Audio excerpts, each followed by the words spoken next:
Welcome to Rambam in Depth. Today we'll be discussing the Rambam in Hilchos Rotzeiach, Ushmiras Hanefesh, Perek Gimel, Halacha Tes. And the subject is direct and indirect causation of murder. We know, as a little bit of an introduction, that Judaism, that Torah has a different standard for the degrees in causing murder. In our society, we have first degree, second degree, whether it's intentional, whether it's not intentional. In halacha, there's no such distinction. Obviously, the person who didn't intend to kill at all would not be held liable for the death penalty, or wouldn't be considered intentional murder and liable for whatever penalty. But the difference between premeditated murder or someone who it's a crime of passion doesn't exist. What does exist in terms of the different degrees of murder is direct and indirect.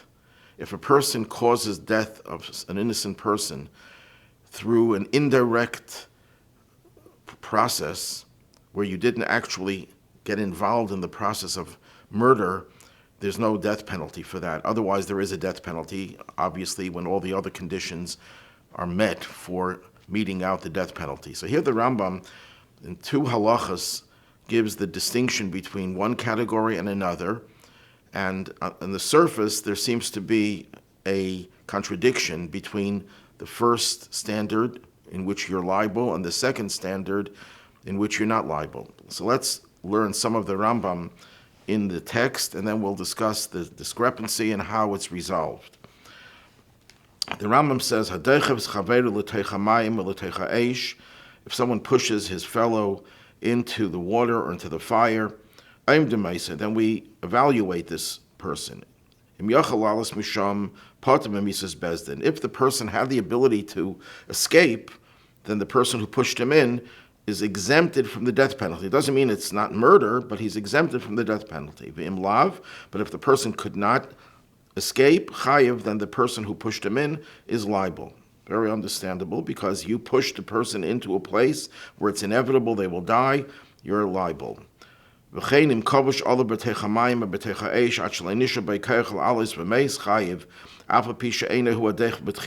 this case, you didn't push the person into the water. The person was in the water or in the fire, but you suppressed them. You didn't let them escape, so you actually caused their death, then you're liable for the death penalty. And then he goes on a little bit later. He ties the victim, leaves him in the freezing weather or in the heat of the sun until he dies. In this case, he's also liable. Or if he builds a structure over him, which deprived him of oxygen, or he brings him into a cave or into a house, and he brings in smoke, and smoke causes him achames till he dies. In these cases, he's given the death penalty. It's as if he actually strangled him with his own bare hands. Okay, one of these halachas was that he builds a structure over him, preventing him from having oxygen to breathe. In the next halacha, the Rambam says the following: if someone ties his fellow and leaves him to starve until he dies, or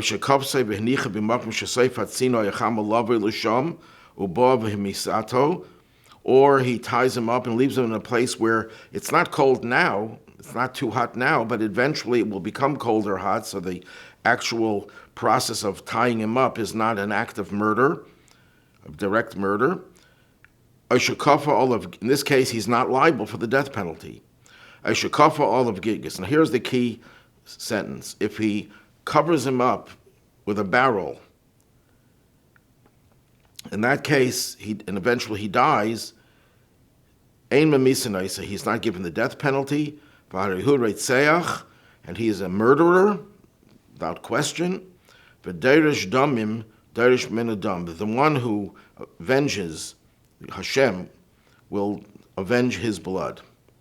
Okay, so the question is asked by commentators. There seems to be a contradiction between halacha tes, where he says if he builds a structure and prevents him from breathing, takes away all the oxygen, he is liable.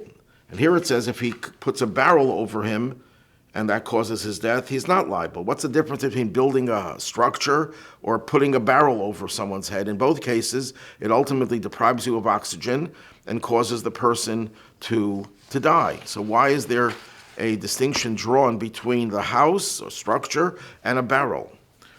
The Even HaAzel, one of the 20th century commentators on the Rambam, Issa Zalman Meltzer, gives the following explanation, and this helps us understand the Torah's attitude towards crime that involves physical action. Judaism is a religion that is focused on action more than it is on intent. Intent is very important. Obviously, if the person didn't intend at all to cause that person to die, then that person may be subject to another penalty of the cities of refuge, depending on the circumstances. And it's certainly a horrible situation. But the main determinant of whether a person is liable for the death penalty is action. Direct action. So this is how he explains it. In order for a person to be considered a murderer, and it's not called grama, he merely caused it indirectly, the person has to do something that's actually physically affecting the person. In other words, you have to put your bare hands, as it were, on that person that ultimately led to that person's demise. So therefore, he says, in halacha tes, it's talking about all situations where he does something physically affecting the person.